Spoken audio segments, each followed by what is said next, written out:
Why can't we all just get along? I'm sorry if that may have shattered some of your eardrums, but once again, this is the one and only Romeo back with another episode of Romeo's Discussions. So the recent news this week has been...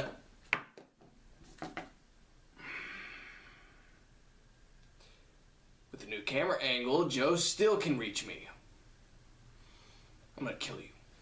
There has been a lot of announcements this week with regards to the upcoming comic book movie franchises between DC and Marvel. Now, each has had its pros and its cons. Now, this video is going to be more about is why do we have to judge who won? Why is it a contest? You know, it is a contest of which films are better, but why is it a competition of when they announce stuff? Like at Comic-Con this year. People were saying, who won Comic-Con?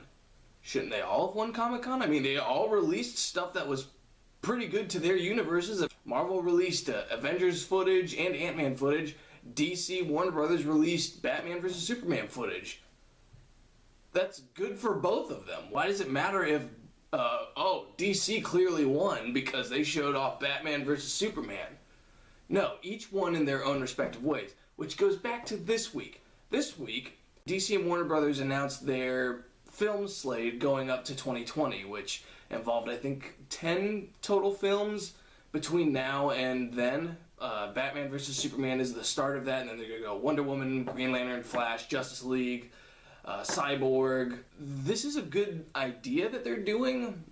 We're saying, hey, we have enough confidence that we can pull all these films off, but the only problem that they now have is that they have now kind of locked themselves into this. Remember last year at Comic-Con back in 2013 when Warner Brothers DC announced Batman vs. Superman will be released in 2015. Look what happened when they announced that and they didn't have everything ready. You know, they gave us a release date, but then they ended up saying, oh, we're actually not ready, so we're going to have to push back the release date. At least for a whole year. That really doesn't help them because it shows that they're still very tentative on what they're doing. Like, say, in the future, like saying all these release dates, but then when they say Wonder Woman is coming out in like 2018, but then they decide to push it back to 2019, that's not going to look very well from, you know, a marketing standpoint, saying, are these guys sure they know what they're doing? Do they really have this all together to pull off a Wonder Woman film? Granted, it is good that they have laid the groundwork and they're getting ready to establish their universe. However, there was a con to saying, you know, yes, these are the dates that they're going to come out. We don't want to account for any other mishaps or any other unpredictable things that could happen during production. Now, with Marvel, there's the same thing. This week, everyone was raging about the fact that Tony Stark might be in Captain America 3. I still don't know if this has been confirmed or not. I haven't checked the news lately because I'm honestly sick and tired of it. The fact that they would be putting Iron Man in Captain America 3, everyone automatically assumes, oh my god, that means Civil War.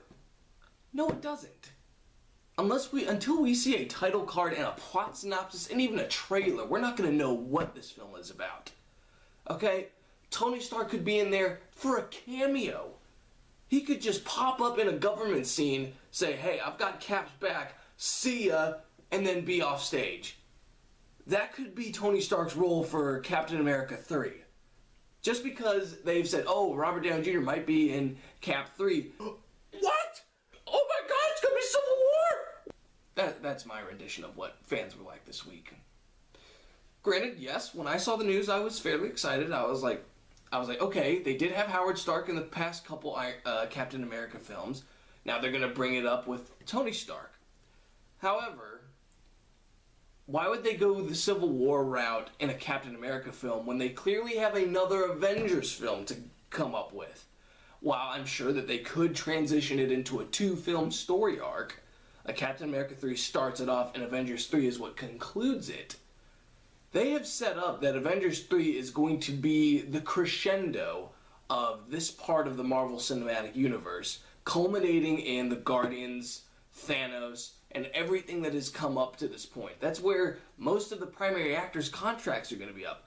Chris Evans, Tony Stark, Chris Hemsworth, all of those principal Avengers, they're gonna have to find some way to resolve their entire story arc and not drag it out on a civil war and then save Thanos for later. Because I personally want to see Cap, Thor, Hulk, and Iron Man going toe-to-toe with Thanos.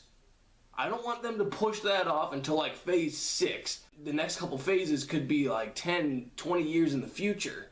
And I don't know if any actor is going to want to hold on to a contract to that long. It was a bit of exciting news that Marvel's saying, yes, Tony Stark is going to be in Cap 3. However, that does not automatically mean that it's going to be Civil War.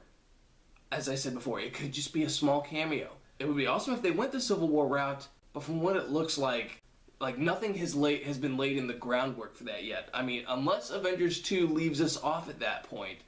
But the entire Marvel Cinematic Universe at this point has not pointed anywhere at the Superhero Registration Act.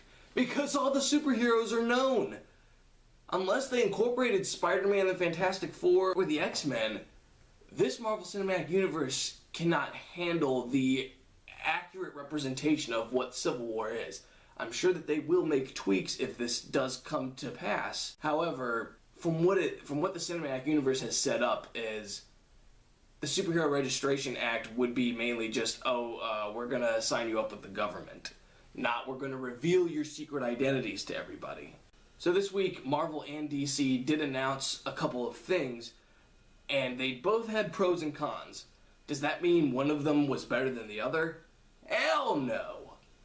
Each of them had great points to come across this week, and each of them had flaws. That does not mean, DC has so much faith in their properties that they're announcing all of their release dates. That means that they won.